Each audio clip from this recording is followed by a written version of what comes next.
माँ प्रकृति को नमन जोहार। इस धरती के मूल मालिक मूल बीजू को नमन जोहार।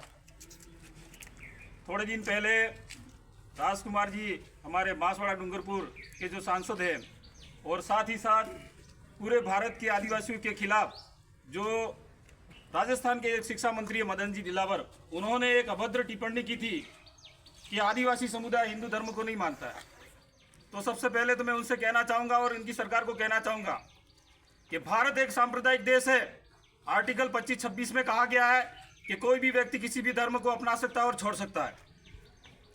इसका मतलब मुझे ये लगता है कि इन व्यक्तियों की ऐसी मानसिकता है कि ये देश को संविधान के मार्फत से नहीं मानते कि सबसे पहले देश के कानून में हमें ये कहा गया है कि कोई भी व्यक्ति किसी भी धर्म को अपना सकता है।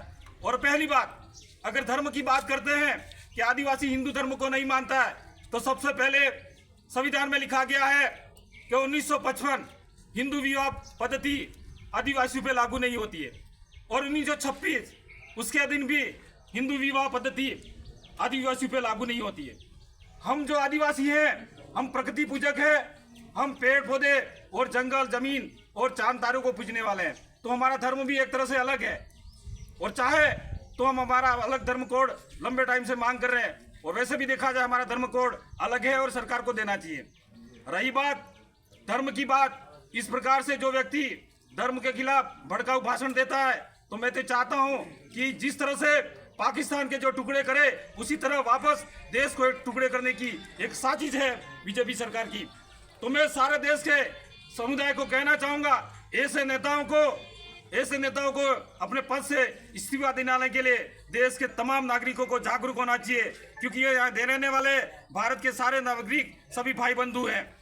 और साथ ही साथ एक वीडियो वायरल हुआ था थोड़े दिन पहले, जयपुर के एक समाचार पत्र ने मदन जी दिलावर के खिलाफ नीट परीक्षा के बारे में बोला था कि आपके सरकार में नीट एग्जाम कैसे रद्द, पेपर कैसे लीक हो गए।